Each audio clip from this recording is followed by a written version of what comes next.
This episode of Warp 5 is brought to you by Audible.com, offering more than 180,000 titles for smartphone, tablet, and desktop. To get a free audiobook of your choice and help Trek FM at the same time, visit audibletrial.com/trekfm. And also by Enterprise in Space, an international program of the non-profit National Space Society. Find out how you can help science and education and become a virtual crew member aboard the NSS Enterprise Orbiter by visiting enterpriseinspace.org. And if you want to join in on the conversation and share your thoughts on this episode or any other, please join the Babel Conference, our listeners group on Facebook. Just type Babel, that's B-A-B-E-L, into the Facebook search field. We look forward to seeing you there. This is Mike Sussman, writer and producer of Star Trek Enterprise, and you're listening to Warp 5 on Trek FM.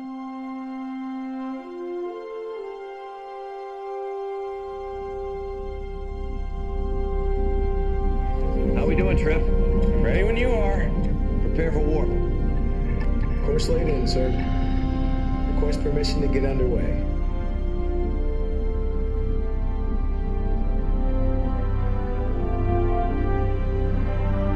Let's go.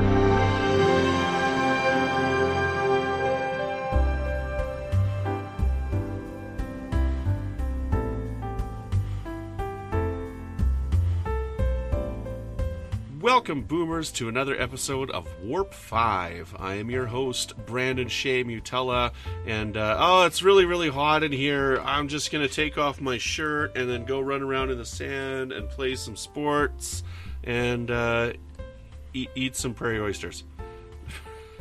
And joining me for dinner is Brandi Jackola, my co-host. How are you doing, Brandi? I'm fine.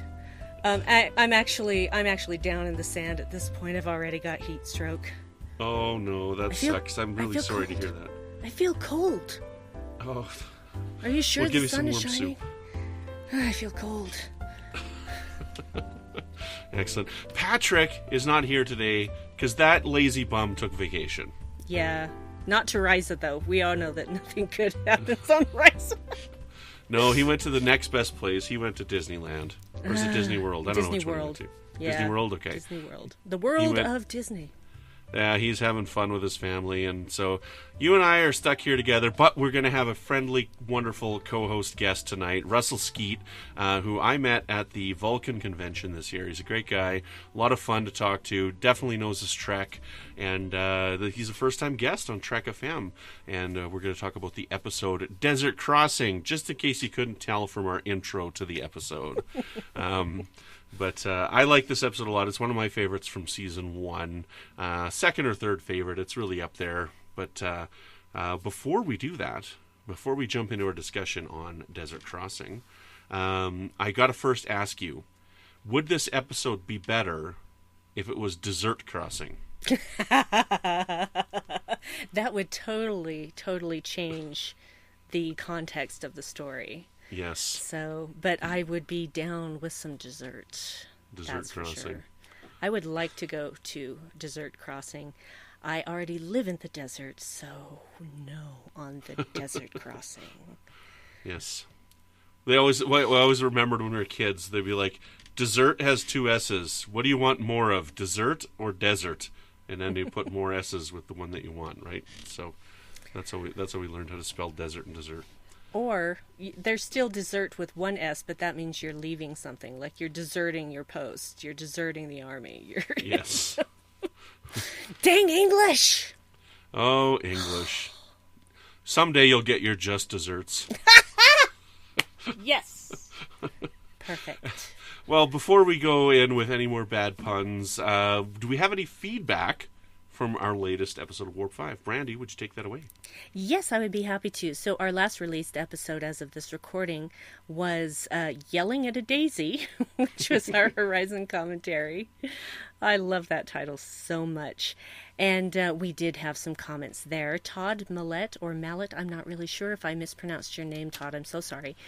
He says, great episode of Warp 5 and a great episode of Enterprise. I've always liked this episode. It was kind of nice to see what the universe looks like outside of Starfleet. It's always been a wonder of mine. It's a shame we didn't get to explore more about what goes on outside of Starfleet. Travis really shines in the episode. Not only is he a good pilot, I have to disagree with Patrick. There are a lot of instances where Travis shows he has some engineering prowess. It's shown on screen a few times, mentioned in a few books, and his character in Star Trek timelines all show an engineering skill, which makes sense growing up on a family-run ship.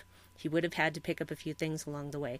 I totally agree with that and wish I had had that point while we were recording that commentary, because everybody on that ship had more than one job. So it's obvious he was more than just a pilot.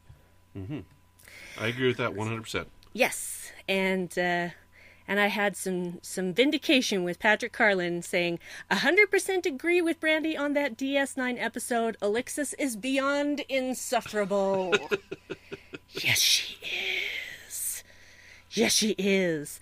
And then he has a few more comments. He says, looking on IMDb, I saw Corey Mendel Parker was also on an episode of The Orville. Maybe that's where you recognized him from. Nope, I haven't watched all the way through The Orville yet. Okay, and I've seen, there were so many things he's been in that I've seen him that I can't pick the one thing that where I first saw him. And he also said, my mom and I call the Operation Annihilate aliens the Flying Pizzas, and I remember Kay, who used to be on To the Journey, said she called him the Demon Pancakes. They look like the fake vomit. That's yeah. why. Yeah, I just called them amoebas. So later on, when I grew up more, they started to look like fake vomit. So yeah. And Michael Parkhill says, why I like, let me try that again in the way it's actually written. While I like the Travis story, being a Universal Monster movie fan, I really enjoyed the B-plot in this episode and movie night. Mm-hmm. And Ron Sarna does also say, it could be that the writer's room was not terribly concerned with the show Bible. I was expecting great things from Mayweather after the pilot, seeing as he is the only one in space for extended periods. He knew about sweet spots of gravity and such, then we were treated to weeks upon end of him parking the ship. Good old sweet spots and parking. And looking intently at something that we can't see. Excellent, he was really good at that, too. Well, that about sums up our feedback, I think. Yes. So I think that we should now have our quick little conversation with our good friend Russell that we've already previously recorded, timey-wimey in the past, that you'll hear next, all about Desert Crossing. Joining us today is our special guest, Russell Skeet. How are you doing, Russell? Hey, Brandon, I'm doing pretty good, my friend. How the heck are you out there in Saskatchewan? We are doing very good. We are doing our best to get ready for the school season. My daughters are off to school starting, well, I guess as of the airing, it was like 4 days ago as of when this is dropping. But I spent all last night, it took me about 2 hours. I had to tag all the crayons and all the scissor and the duotangs with my daughter's names, and I now have 3 of them in school, so it took me 2 hours to do all that. But well, I've been pretty lucky. I don't have any kids, so I don't have to deal with any of that. I just laugh at all the other parents at Walmart. Excellent.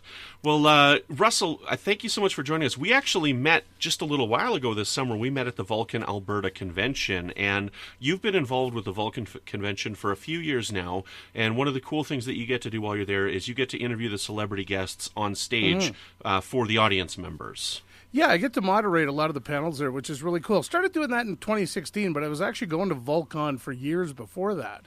But yeah, in 2016, that was the year they had the 10 big celebrities down for that. Mm-hmm. I was pretty busy for that 2 days they were doing it then. And then, then I did it last year and then again this year. And looks like I'll be back again next year. So, I do stuff at the Calgary Expo. I've done it at the Foothills Comic-Con here because I live in High River Okotoks area in southern Alberta. Mm-hmm. And so we have a Foothills Comic-Con that happens every year in Aldersyde, so I'm doing that again as well this year. So, yeah, it's a lot of fun to do stuff like that. And like you, big Star Trek fan, although you stumped me pretty good with Star Trek Jeopardy when we were at when you guys came down to Vulcan. That was pretty amazing. You made the Jeopardy very tough, and there were some pretty good Star Trek fans there, so... Yeah, we did. We had some great prizes from La La Land Records, and then a few other places as well. And I did the Trek Jeopardy, and I showed my wife some of the questions, and she's like, "That's way too hard." I'm like, "I don't know. These are real Star Trek fans, but even if it is too hard, I'm like, they should have to squirm for these prizes. They should either have to squirm or they should know." And we did. We squirmed hard for those prizes, my friend. Actually, it worked out really well. It was a lot of fun. So, it was. The questions were a little tough, but like you know, big Star Trek fan. Unlike a lot of other people online, though, I love Enterprise. Yeah, I think it's a great show. And unfortunately, and I've talked a lot about this with some of the stars who I've actually had a chance to chit chat with at different times. I think that show was just hitting its stride when it got canceled. You know, which was too bad. Everybody was really coming together. The stories were starting to get good. I liked season 3, the whole Xindi arc. I thought that was pretty cool. That was new for Star Trek. You know, at the time, too, because nobody had really ever done that whole season arc, which is, you know, and you look at Game of Thrones and all these other shows, they're doing everything as a big 1 season or 6 or 7 season arc. So as far as I'm concerned, Enterprise kind of set the benchmark there. Mm-hmm. That's my thoughts anyway. Yeah. So is Enterprise your favorite Star Trek? It's okay if it's not. It's TOS is still my favorite because, you know, I'm like 52 years old. I grew up watching it. I've seen the originals 100 times each. You know, so, but I have to admit, like, Enterprise came at a great time because, you know, you've gone through Next Gen and DS9 and Voyager, and some people say, there's too much Star Trek, you know, we're done with it. I'm like, no, there was never too much. And when it came out, I'm like, okay, this is really cool because they're following on the heels of the Next Gen movie there. I can't remember the name of it on the top of my head. You know, it's Nemesis, just like, you know, Nemesis. No, it wasn't Nemesis. It was the one with the Borg. Oh, First Contact. Yeah. First Contact. Thank you. Boy, brain fart. Anyway, and it was like, you know, it was 100 years after that they got the warp drive. They were starting to go, and I thought this is a really cool show because you're going to see kind of the infancy of the Federation, and where they go from there. And that's what that was the hook for me, and I liked it. And I'm gonna tell you a secret. I did not mind the theme song. Neither did we. You know, a lot of people. There's a lot of hate for it. Like even when they kind of put the backbeat to it in the 3rd and 4th season, I still liked it. I thought it was great. You know, Diane Warren wrote it. I mean, how bad could it be? She's awesome. Yeah, she's a pretty good writer. She wrote that originally for what's the Patch Adams? I think so. Yeah, we should totally do a movie night on Patch Adams. I haven't seen that one in so long. I know Robin Williams was in it, and that was about it. And he got yelled at a lot. Excellent. Well, tonight we are actually going to be talking about a season 1 episode, and this is one of my favorite episodes from season 1. This is the episode Desert Crossing, and I will admit right off the bat that one of the reasons I really enjoy this episode is because of the guest star Clancy Brown. He's one of my favorite actors, and I think he does a really good job in this. So, first thing I want to ask you about on this episode when we get into the discussion is when they land on the planet, it's 41 degrees. And I got to say, this summer is actually the first time that I experienced 41 degrees with no Humidex, like with the Humidex and stuff on top of all that. I'm pretty sure this is the first time I've actually experienced 41 degrees, and it's brutal. I've seen it a few times in Kamloops over the years, but we actually hit 42 here about 3 weeks ago. Yeah, we would have had that same heat wave. Yeah, we hit 42 as well. It was brutal. I was hiding in the house. I was sitting in the truck with air conditioning. I was happy to stay at work late that day because we have air conditioning here. It was terrible. Terrible. And yeah, I can imagine, okay, hey, let's run around outside and play High-Lie or lacrosse or whatever it is they're playing there. And you know, it's like, no, I'm good. Brandi, have you ever experienced an actual, so 41 degrees that's over 100 Fahrenheit? Yeah, it's almost 106 degrees Fahrenheit, and I have experienced that, unfortunately, many times in my life, because I live in the desert. So our average temperature for the last 2 months has been 100 degrees. So, yeah. And it has gotten up into, you know, creeping up over that 103, 104. But the hottest I have ever been was being in Las Vegas in August in 2007, and it was 114 degrees in the shade. Oof. And I get heat exhaustion. I'm a Trip. I get heat exhaustion really easily, so I'm just like Trip in that regard. And we basically were going to a movie theater a block away, and we had to stop 5 times in 5 different casinos so that I did not die. Yes. Wow. Yeah. Wow. See, I'm used to like minus 30. Minus 30 doesn't bother me. Plus Right? 30 does. Yeah, I love the cold. Bring it. But the heat? Yeah, it's for me, it's the same. You can't do anything when it's really cold. You can't do anything when it's really hot. Yeah, well... But it's easier to warm up than cool off. Exactly my point. Yeah, it is. So that's why I felt for those guys in the desert, because I don't know where they shot it. I'm assuming somewhere around Southern California. It looked damn hot. Yeah, they sure sold that acting. They did a great job because it looked hot. Yeah, they definitely sold it. See, I like Celsius. I realize we're going off on a bizarre tangent here, because at 0 degrees Celsius is when water freezes. So that makes sense to me, because water is like this standard that everybody has, everybody needs. Water freezes is that. But I tell you, when I went outside at 42 degrees this summer, I'm like, I prefer to call this 100 degrees. Yeah, because it was. It sure felt like Brandi said, it was about 106, and that's hot. For Canadians, because everything in this country, we predicated on building the fact that it's going to be minus 35 at some time. That's all our building codes are built around that. Mm-hmm. The builders don't care that it's going to be 100 degrees at some point. They don't care. Yeah. They just worry about it. It's going to survive at minus 30. Mm-hmm.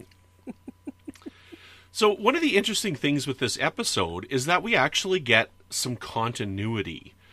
So while we talk about Season 3 of Enterprise as being this season-long arc, even as early as the first season, we're getting continuity. They mentioned the Risa plot, which had been going on for a couple of episodes already, them trying to get to Risa. And they mentioned Silent Enemy, and they also they mentioned events that happened in Silent Enemy, and they mentioned the events that happened in Detained. Detained. So it's really interesting that we get so much reference to episodes that have happened previously when this is a late season 1 episode, but early in the run of the show. So I'm wondering, what do you guys think about that? Do you like having that kind of continuity and those sprinkled around? Yeah, I thought it was interesting. Again, because they talked about some of the other species they'd met, and I mean that was the big thing about Zabral was he's talking about Archer as being this great warrior commander guy who saved thousands of people at this internment camp and so on and so forth. It turned out it was really like I think 82, or something like that. And it just goes to show how things can get blown up, but especially when you're a freedom fighter, right? So yeah, you're grasping at straws. You'll take what you can get. Mm-hmm. Brandi? I never complain about continuity, especially in the earlier days of television, because honestly, and I grew up watching the original series too, but there would be things that would happen and everything resets and you never hear about it again in another original series episode. So, and that was just the way television was. I like the continuity. I like them referring to, yes, this happened and we remember it. And we know you guys do too, because you're thinking about it right now. So, yeah, I appreciated the continuity. And for me, it wasn't overly done. It wasn't underdone. It was just right, because this episode is built on a lot of those little bits of continuity. Mm. I agree with you, Brandi, because like I said earlier, I think that was one of the Enterprise was one of the first episodic television series to really start doing that, to pull back to older things that happened. Even you watch like MASH or something, it was on for 100 years. They rarely ever went back and talked about something. It was never. These were one-off episodes. And like you said, TOS, that was a great example. It was very much one-off episodes. But that was the television in the day. In today's world, people were trying to maybe call back to some of those things. And I think that's where Enterprise took some criticism at the time, too, because they really were the ones that were groundbreaking in this, as far as I was concerned. Mm-hmm. Agree. Yeah, it is interesting. I like having this continuity in it because it makes it richer. It makes it a little bit more of an expansive experience. It makes it interesting if you know these episodes well. You're like, oh yeah, that's what they're talking about. Because there's times in the original Star Trek when they might mention something, but it wouldn't have been an episode that we'd seen. They might just reference something, and it's like this weird thing that we just don't know anything about. Yeah, and again, in this one, because they did reference those things, it really makes a difference when you binge watch the show on Netflix or something like that. Like if you're watching it week to week, you might actually forget something that happened 3 or 4 episodes before. But when you're binge watching, it's like, oh yeah, I just watched that like an hour and a half ago. Okay, I know what they're talking about. And to me, but it makes sense. And again, if you're a fan of the show, you're going to remember maybe not everything, but enough of it that it's a nice broad general reference to what they're going at, because they weren't talking about a specific little tiny thing in a little tiny corner of a little tiny episode. They were talking about broad strokes of here's the big thing that they did. That was the the plot basically of this show. Mm-hmm. Now, with this episode, one of the reasons why it stands out for me is this really interesting idea. Now, we're going to touch on some possibly sensitive topics here when we talk about this. But, 9/11 has been recognized as something that's influenced this show. This show aired, shortly after 9/11 happened. It was being produced when 9/11 was going on. And with this episode being near the end of the first season, we've got an episode about terrorists in the desert. And I can't help but think about, what happened on 9/11, and I'm surprised that they have it. And what do we think? Like, how does this compare to the terrorists that organized 9/11 and the views of what happened at 9/11? And to have this episode where at the end of the episode, Archer says this is almost a cause worth fighting for. And that's like a really interesting stance for a Star Trek show to take, but it's also a very shocking stance for a television show produced in the United States to be taking less than a year after such a major event. Brandi, what do you think about that? Well, one man's terrorist is another man's freedom fighter. Here's the thing. I understand the correlation between Zabral and his freedom fighters as he views them. The thing is, they're fighting against their own government, whereas 9/11 was another country attacking a country's government that was not their government. So there is a lot of different motivation there. Okay. So I don't feel like it's a direct correlation between the two. In fact, while watching this, I wasn't even thinking about 9/11 the first time I watched this at all. And I was watching this when it originally aired. So that never occurred to me because I just didn't feel like it was the same situation. So it was... Now, when we get to season 3 and the attack directly on Earth from an alien species, from not even from our solar system and from far beyond our borders in a place we've never been, sure, yeah, that is definitely, obviously, a metaphor for 9/11. But this, I don't think that was necessarily intended. Mm-hmm. Russell? Yeah, I agree with Brandi. I until you actually mentioned it, I never really gave that a bit of thought. It's interesting. See, for me, what I actually watched it again yesterday, knowing we were going to be doing this, so I kind of cheated a bit and went back and watched it. But the thing I took from it is for me, this was pre the Prime Directive. The Vulcans kind of had their own directive, but the Federation did not yet exist, so they did not have that Prime Directive or, General Order 01, which was, no interference. So, the guy shows up, hey, I need some help. Great, hey, come on down to my planet, have a nosh, and let's have a chit-chat. Oh, by the way, I'd like to enlist you in helping me overthrow our overlords here. That never would have happened in later Star Trek, because they would have gone and helped the guy. Okay, great, you got warp capability, fabulous. Okay, off you go. You've got your own internal thing. We're not interested. But because they didn't have that, of course, these guys go down there, I think kind of naively, quite frankly. Because, again, they get down there. They don't bother to check around a little bit. Maybe, hey, send a message down or see what kind of technology they've got. And realize there's people on the other side of the planet that they should really contact as well, because they do mention it in the show that, you've got this big, Enterprise showing up, and everybody took notice from the other side and went, hey, what are you doing down here with these guys? Mm-hmm. And that caused some alarm bells. So, well, we might think the guys from Enterprise are really the protagonists, but the people that they're going against are really the protagonists from their point of view. Mm-hmm. So that means the guys from the Enterprise are the antagonists at that point, which is why you don't see them really giving, well, we don't care if we blow them up because you're hanging out with the enemy. Mm-hmm. That's how I viewed it anyway. So, I got to admit, honestly, I did not see the correlation between it and 9/11, but now that you mention it, yeah, I can see that. See, I agree with Brandi in that it's different in the fact that they're attacking their own government as opposed to a different government. But I just find it interesting that the stance at the end is that these guys have been, throughout the episode, basically labeled with the term terrorist, and Archer says, the irony is that it's a cause worth fighting for. And to even admit that on television at that time, I'm just mind-blown every time I watch this episode. And I'm just shocked whenever they say that line. See, and I remember that line from watching it, and honestly, to me, that hit me as kind of a throwaway line a little bit. I understand what you're saying with it, but for me, that just kind of shows, and I don't know if this was the purpose or not, but what I took away from it was it shows the naivete of what was Starfleet at the time, before the Prime Directive.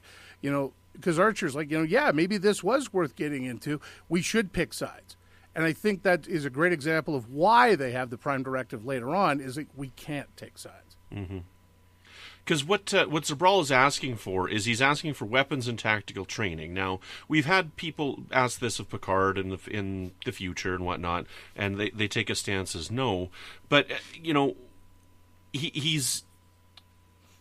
How can I put this? He says, look, I know that I've kind of gone about this in a shady way, but I need your help. Right? So clearly we learn at this point that he knew who Archer was, obviously, because he'd heard about this this revolution that happened during the episode Detained. And, so he went there and he wasn't honest with Archer the whole time, which is not a good thing for a character to do when you're looking for help, right? But, what do you guys think of what he's asking for and how he's asking for it?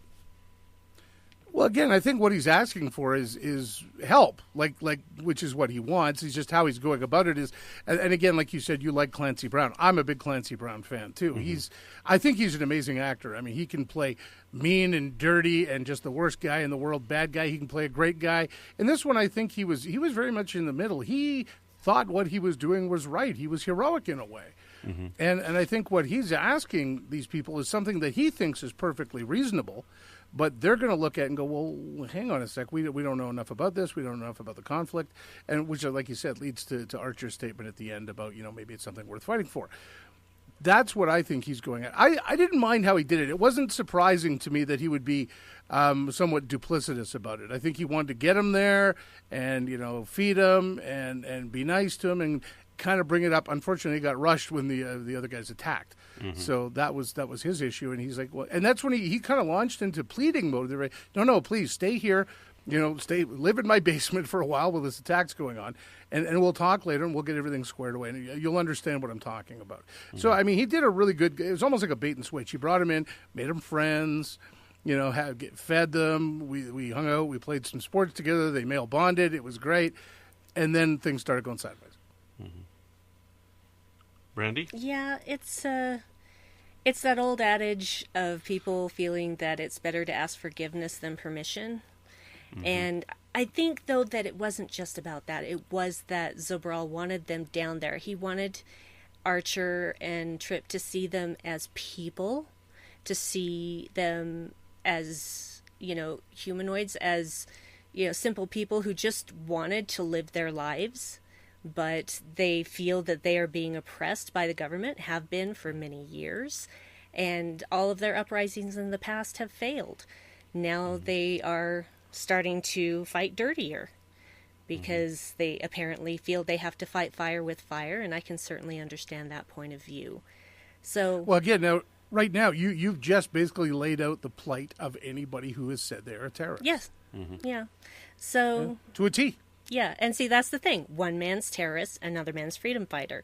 It all depends on which side of the fence you're on. If you're on the side of the so-called terrorists, you're a freedom fighter. If you're the people they're fighting against, you're a terrorist. And it's semantics when it all comes right down to it.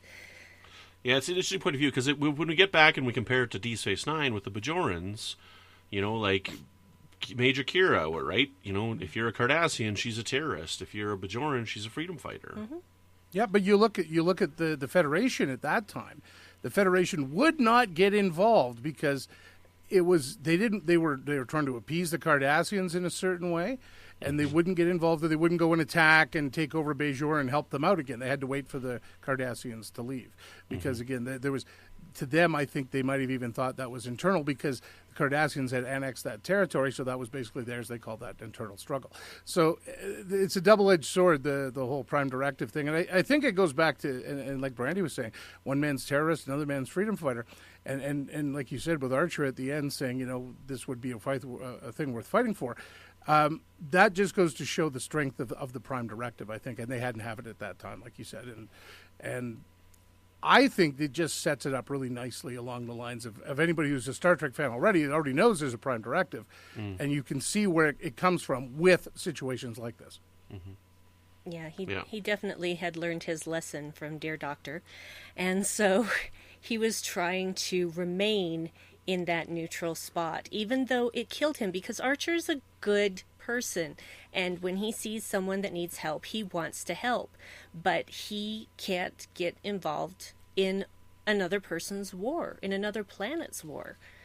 It's just not a good idea. Like Tripp said, it's not a good idea. And I think Tripp was the voice of reason. Yeah. He's never the voice of reason. Right?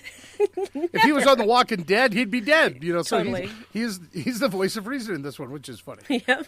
It was very surprising. He's just like, you want my opinion?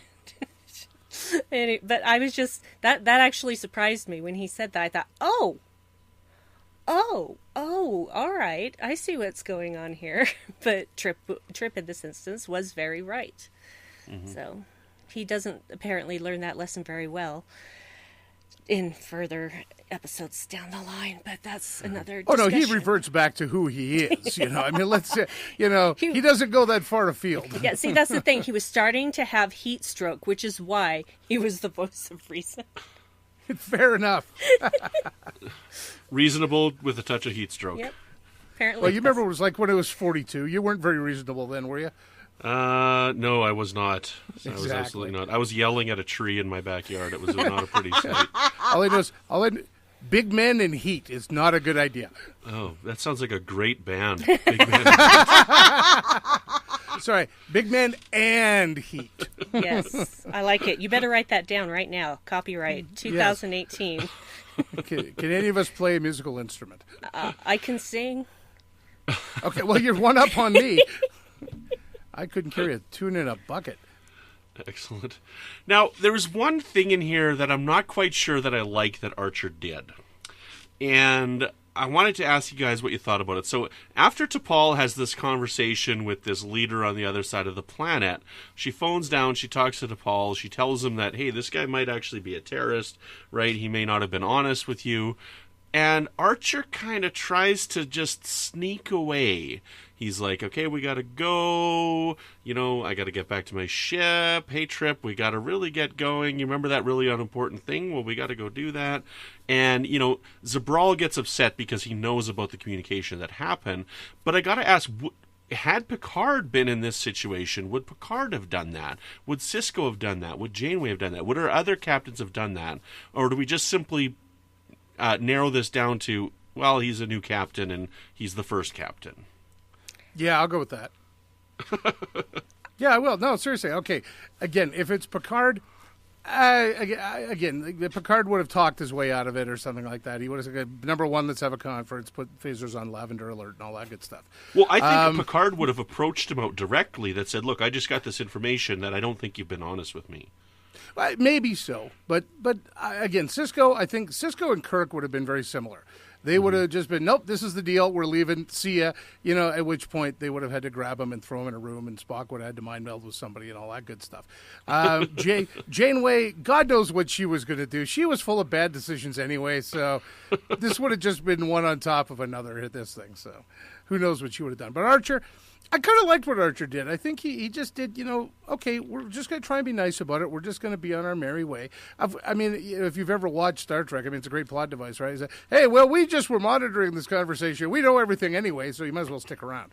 Mm-hmm. It's been done before. And I think again, it goes to show some of the naivete of Archer. Because he's still, while he is a starship captain, he's a pretty smart guy, he's still new to whole thing of diplomacy and relations with other people and other societies and other cultures and all this kind of stuff. So, could he have handled it better? Probably. I think he should have been a little more direct right off the top, but he wasn't. So, at the end of the day, he did what he thought was the best thing to do, and it didn't seem like a bad idea until it wasn't a good idea. Mm-hmm. I actually feel like Archer was operating under the impression that he'd already been given by Zabral.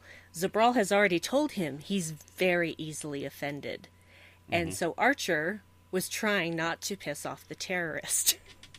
So he was trying to be Canadian. But when Zabral said that, he was very tongue-in-cheek about it, especially the first time he Yes. did it at the shuttle bay. He was. You know, he puts his chin up, straightens out his robes. I am very easily offended. Yes. You know, that it was. I think, and you could see the smile in Archer's face. I mean, it was some good acting there, and he's like, okay, fine, I get it. All right, you're pulling my leg, and it was. I thought that was kind of cool, but yeah, he even said it again later. He repeated it, and it was still kind of funny. So Yeah, but I feel like he was operating under the assumption of, okay, if these other people are right, it's best not to make these guys angry until we find out exactly what the conflict is. So my personal feeling, and yes, he could have handled it better, but my feeling is, in his mind, he was going, okay, how do I get away from these guys and back to the ship so that we can take a better look at this whole situation and see what's really going on? That's how I like to look at it. It may not necessarily be what the writers were intending, etc., but that's my headcanon, and I'm sticking to it. see, I think the one mistake he made, and where it came across to me as it kind of smacked the desperation a little bit, was when he says the line towards the end of that thing. He says, well, "We'll be back if there's time." Yeah. You know, if he hadn't done that, I think he might have got away with it. But he said that, and it's like right away, I'm sure Zobral's alarm bells went ding, ding, ding. And then, of course, he conveniently just got the information of the long conversation between T'Pol and the other folks. Yeah. It's not you, it's me. Yeah. Whenever Zobral says that, it's always you. It's true. Excellent. Now, one other really interesting thing that was brought up in this episode, there's a great moment with Hoshi and T'Pol. And Hoshi just turns to T'Pol and she says, why Montana? Why Bozeman, Montana? And they have this discussion, and it's like this really interesting thing. And at that point, you know, we've had, 30-some years of Star Trek at this point, and it's one of those things that we just kind of go with.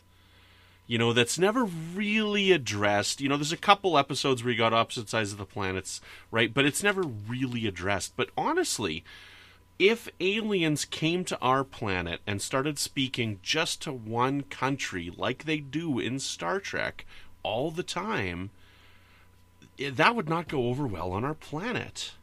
You know, Especially after World War III. Yeah, especially after World War III. So they're like, why Bozeman, Montana? And I understand that in the Star Trek world, that's where the warp drive test originated, right? And the Vulcans were already watching, and so that's why they went there. But even these times when the ships just go to orbit and they just hail somebody, and somebody answers, like, we know what their motivations are, and we know that they're not picking sides, but why don't we have more instances of more confrontation being caused by, hello? Well, okay, I'll give you a good example. Like, if you watch the original series, very rarely, and I can't really honestly think of any one thing where they went to a planet where there was two distinct species having a civil war outside of the one with the guy with the half white, half black face, right? But they were all dead, so it was down to the last two. But other than that, everybody they went to, every planet they went to was a united society, like Earth was at the time. I think that was what Gene Roddenberry was trying to say, is that Earth had got to a point where kind of where everybody else should be. It should be one people, one Earth, one all this, that, the other thing. So you never really saw that in TOS. You started to see it more in Next Gen, where Picard was always having to broker peace deals between various factions on a world.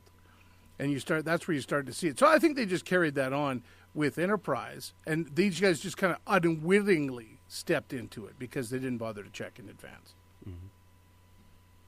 Yeah, I get that. I don't know. I feel like after World War III in the Star Trek timeline, that people were so disassociated from each other in other communities because they basically barely survived. I mean, a lot of people were dead.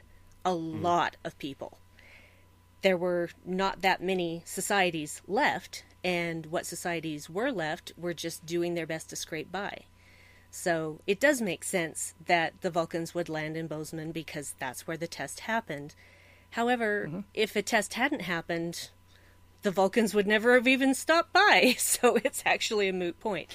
But I feel like if that happened, the news would spread eventually, but I don't think anybody would at that point just be going, why didn't they contact us first? Because honestly, everybody there had survived a horrible, horrible decimation of the planet, and everybody was more concerned about just staying alive and to see tomorrow.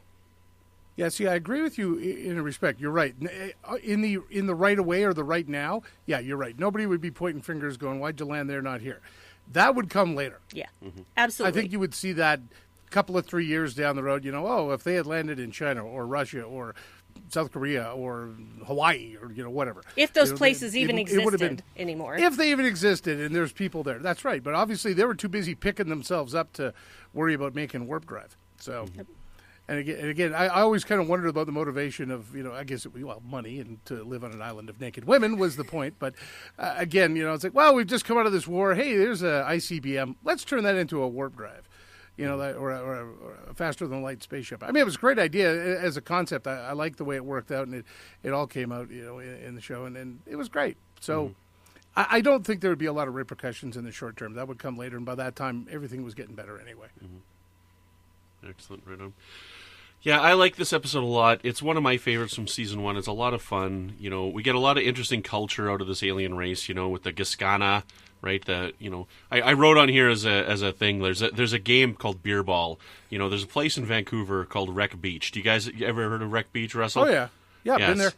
So Wreck Beach is this new beach in Vancouver, and they have this game called Beer Ball where they got this big, tree stump in the middle, and they put a beer on there, and you try to knock the beer off with a volleyball and whatnot. And I'm like, every time I watch this, I think of Beer Ball, and so I think it's kind of funny. But we get this interesting culture as well. We got these tapestries on the walls. This very earthy culture. They don't eat a lot of food. They don't eat very well unless they have guests, and they're this culture of almost giving, where he's like, oh, well, which one of these do you want? And, oh, no, I don't have a place to have it. Okay, we'll take this. And then we get that interesting line of what he gives him that means more on another viewing when he's like, oh, I got this from a Suliban. You would appreciate this. So with the fact of the Suliban Revolution, I think he's kind of fishing there. Well, that's foreshadowing, I think, because he's going to go and ask him about, how the thousands of Suliban he rescued from this prison camp. That's where he's going to roll with that. And he kind of does a little bit there. And then they get attacked, so he doesn't get a chance to really get into it. I think that was where he was going to kind of break to the news to them that he really wanted them to help him out. And then all of a sudden orders started flying. So he didn't get a chance to do it. And he had to do it in a rush. Yeah, but it's an interesting culture. And I messaged this to Brandi the other day. I said, whenever Archer bites into that essence of the male, my essence of the male definitely hurts in sympathy. Wait, you guys, you see, I live in cattle country. We've had lots of prairie oysters out here, especially around branding time. So it's not a big issue. I'm watching it going, it's prairie oysters. What's the problem? Brandi just threw up all over her computer. Well, come on, Brandi. There's lots of cattle in Utah. Yeah, but we don't have the essence of the male as a delicacy. That's part of branding up in this part of town. Is you is when they come off, you boil them up, put some garlic butter on them, and down you go. I have never eaten them. I got to admit. You can have them 100 different ways, but they're it's part of the deal. It's like kissing the cod in Newfoundland, right? I'm going to become a vegetarian. That's not a metaphor, by the way. Anyway. Well, do we have any final thoughts on the episode? Is there anything in the episode itself that we didn't discuss that we would like to address, Russell? I think we kind of hit most of the major points. And again, thanks for actually giving me something more to think about with the kind of the tie to 9/11. I never really gave it that much thought, to be honest. I probably should have. So overall, again, I know this was one of your favorite episodes. I liked it because of Clancy Brown. When I saw him in this, I wanted to see more of him. I'd like to see him come back at some point as a character in the show, and they never did bring him back. Which was I've been tweeting they got to get him as a captain on Discovery. Oh, they should. They should. Even if he's just a guest. Now, could you see him as a human captain or a Klingon? Yes to both. I think you could go either way. I wouldn't want to make him a Romulan because he's just it doesn't hit me as that, kind of semi-Vulcan-y kind of logical person, right? He's more about the passion. He might be a good replacement for Lorca. Mm-hmm. Well, we'll see what happens in season 3. I mean, with Discovery here, we've basically got a perfect example of the defense against the dark arts teacher here with a new captain every season, right? Mm-hmm. So we're gonna have a new guy leading the show every year, maybe. Who knows? Well, I think we could lead it. We could do a whole another hour on that. Oh yeah, at least. Brandi, did you have any final thoughts on the episode? Anything we didn't address that you wanted to talk about? I too really enjoy this episode, and I always love Clancy Brown. He's always great. I did like the part when Zabral comes back to Enterprise and he basically says, "It's not my problem that your people are lost in the desert." And T'Pol's like, oh, hell no. No. I mean, if she were a human, she would have been like that, but she did it in a very Vulcan way, which just tickles me. I love that scene. It's where he gets to the point where he's like, fine. Well, that's what I loved, was that huge guy, Clancy Brown, backs down to her. Mm-hmm. That's what I liked. Yeah. Because, that to me showed, again, you saw some of the playfulness and some of the fun in the character and what he brought to it. Excuse me. I think that was another big part of it right there. Yeah. And that just tells you what kind of an actor Clancy Brown is. And I agree totally with Brandon. I want him back on Discovery. Let's get a petition going. I want him in anything. I'll watch him in anything. Russell, do you know that he's the voice of the crab in SpongeBob SquarePants? I never watched SpongeBob SquarePants, so no, Brandon, I did not know that. He is. It took me forever to realize that. So, excellent. Right on. You got to pay the bills. Russell, thank you so much for joining us today. I really appreciate you coming on. It's been a blast. Tell the listeners where they can find you on social media and tell them about your radio show. Well, I don't really have a radio show. I do morning news and sports at 99.7 Sun Country in High River and AM 1140 in High River. You can find some of the news we've written here at highriveronline.com. On Facebook, I'm just at Russ Skeet, or you can find me on my nerdy page at Great White Nerds on Facebook, and of course also Skeetman 007 on Twitter. Skeetman 007. Excellent. I love it. Excellent. Well, talking about prairie oysters is not the only thing we've been discussing here on the network this week, so take a listen to this clip and see what else you may have missed elsewhere on Trek FM. Previously on Trek.fm, the 602 Club. Well, and I think that there's even, a kernel of that conversation reflected in when he is on the airship with his dad. And it's very interesting because Indy gives, they give the two versions of the story where, you were distant, you didn't hang out with me, you didn't do these things, I didn't have a normal dad like every other kid. And then you hear, Henry Jones Sr. say, I never told you to wash behind your ears. I never checked up on your homework. I gave you all of the freedom and independence that you wanted. And if you were to ask any kid, they'd say that's what they wanted. And then you find out, to speak to the point about fact and truth, that that's not necessarily what you want. You want involvement. You want connection. You want to be together. You want to be part of your family unit. And you want it to be cohesive. I mean, at a baseline, that's what everybody wants. Warp 5. So for the listeners, if you haven't watched this episode, she murders. She's unsure of if she murders, but she kills the seventh person she was supposed to round up. Whoa, the seventh! Oh, what a shock! Be still my heart. So, he mockingly said, To the journey!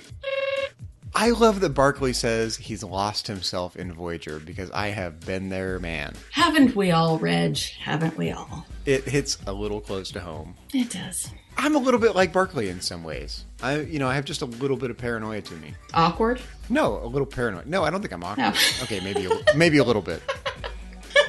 Well, you said you're like Barclay. Awkward. Give me a glass of wine and I'm fine. Okay. Synthahol. Excuse me, Synthahol. Melodic Treks. Okay, so that's one of the things they do. The music is much more enhanced and the music is louder when you're sitting in the audience. The dialogue is lowered so that you can hear the music. The idea is to get you to appreciate what the score is all about. Okay. And the idea is to focus your mind on the music rather than on the movie. But actually your brain does tricks and it's very difficult to disassociate yourself.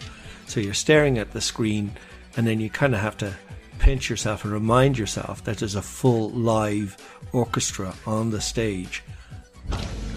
And that's what else is happening on Trek.fm. So check out all these shows and join the conversation about your favorite corner of the Star Trek universe and beyond. You'll find us wherever you get your podcasts. If you're an Apple user, please be sure to hit the subscribe button in Apple Podcasts on iPhone, iPad, or Apple TV, or the desktop iTunes app to get the latest episodes as soon as they are published. And please leave us a star rating and a written review. If you're not an Apple user, we've got you covered as well. You can find our shows on Google Play Music, Stitcher, TuneIn, Spreaker, SoundCloud, Windows Phone, in most third-party apps, and you can stream and download the MP3 file from our website or grab the RSS link. Or you can even check out the brand new Prairie Oyster FM. Why do you keep trying to nauseate me? Because it's fun. It won't be fun when I throw up. All over my screen. It'll look like the Operation Annihilate monsters. Yeah, it pretty much will. All right, boomers, we want to hear your thoughts on today's show. There are so many ways for you to do that. The best place, of course, to join in the larger conversation is the Babel Conference. That's our listeners group on Facebook. Just go to Facebook, go to the search field, type Babel, B-A-B-E-L, and it should come right up. It's usually like the very first, what's the word I'm looking for here? Result. That's it. I knew that word. But if you would like to send us an email, you can use the form on our website, which is at trek.fm/contact. You just choose to send it to a show, you select Warp 5, and it comes right to us. And you can also find the network on Twitter at TrekFM and on Facebook at facebook.com/TrekFM. So, Brandon, when you are not busy making me try to throw up all over my computer, where can people find you? You can find me on Twitter at Brandon-Mutala. You can find me every once in a while poking my head up in the Babel Conference. You can find me here on the network with Melodic Treks, which is a podcast all about the music of Star Trek. And I'm eager to release my latest recorded episode, which I just recorded tonight, which is an interview with Cliff Idleman. We talked for 75 minutes. Woo! It was a lot of fun. You can find me over on the Fandom Podcast Network with my friends Chris and Tom, where we talk about Hitchcock films once a month on Good Evening, an Alfred Hitchcock podcast. And we are smack dab in the middle of the H40 Halloween retrospective on the Talk Film Society that I'm doing with my friend Zach Moore from Standard Orbit. We're covering all of the Halloween films, 1 through the brand new one, number 11, believe it or not. And that's a lot of fun. And we have special guests every once in a while. And then I've got one episode so far of Breaking the Waves, which is over on the Cinematic Sound Radio Network. And it's a podcast about electronic music. And the first episode is devoted to Trent Reznor and Atticus Ross. Brandi, where can people find you when you're not rejecting all my tapestries that I'm trying to give you? They're just not going to go. They're not going to pull the room together. I'm sorry. You can find me in the Babel Conference from time to time. I'm on Twitter at Brandywine12, Brandi with an I, 12 is the number. You can also find me on the Dark Corner podcast, which I do with my wonderful husband Dave, at darkcornerpodcast.com. There is swearing in that, mostly from me. And from time to time, you'll see me popping up on other podcasts on the network because I like to invade territories. No, it's not an invasion. I'm always invited, don't worry. So you'll hear me on the 602 Club from time to time. I just wrapped up a couple of episodes of Literary Treks with the darling Bruce and the darling Dan. Those guys are great. If you're not listening to Literary Treks, come on. What is wrong with you? And someday when there are new episodes of Discovery, Live from the Edge will come back, and I will be on it as far as I know. No one has told me I can't, so I'm taking that as consent. January, that's when it comes out. You know what else comes out in January? I just saw the tweet yesterday. What? The new season of True Detective. So good, I can't wait. I love that show so much. I don't watch it at all, but my husband does. Oh, it's so good. That's what he said about season 1. Go get your husband. Just talk about True Detective right now. throwing me over for my mate. That's fine. Am I finishing this up here? Okay, let me get them open again. If you'd like to help us keep all our shows coming to you each week, you can become a patron of the network on Patreon. Visit patreon.com/trekfm. That's patreon.com/trekfm to get all the details. Perks include early access to episodes, exclusive content, producer credits, and more, available through our special patrons website, Patron Zone. It requires a great deal of money to produce, host, and distribute these shows each month, and we really appreciate any support you give us and hope you'll join the team. Again, you can find all the details at patreon.com/trekfm. Sweet. Now, at this time, what are you going to do, Brandon? What are you going to do? We want to talk about our wonderful associate producers. Yeah. We have Norman C. Lau, Floyd Dorsey, Mike Morrison, Tim Cooper, Justin Ozer, Mark Flessa, Chris Jabuzio, and guess what? What? We got another one. Jim McMahon. Thank you. I hope I'm saying your name right. Jim, thank you so much. Yes. We're thrilled to have you on board, and we hope you join us. Just for you, we have a nice, wonderful welcome dinner here for you. We don't normally eat like this. Oh, Lord. No. But it's all delicious. Trust us. Run away. Excellent. Wonderful. That's awesome. You know what? We have 8 associate producers, and that's just as many as The Edge. So come on, everybody. Let's get another one. Let's beat those Edge stinky pants. And I can say that because Patrick's not here today. Hey, I'm on Live from The Edge. I'm part of that Edge family. Gosh. Oops. Big oops, buddy. Oops. Big oops. I thought I was all smart because Patrick wasn't here. Oh, well. And you weren't even listening to the things that I said when you asked me where you could find me. I know how it is. I hear you. No, I know. I heard you. You were talking about how when the new episodes and you take it as consent even when they don't answer you, which is problematic in other situations, right? But oh, we're turning it into that. Okay. I see how it is. Until next time, that's all we got for you today. So keep calm and boom on.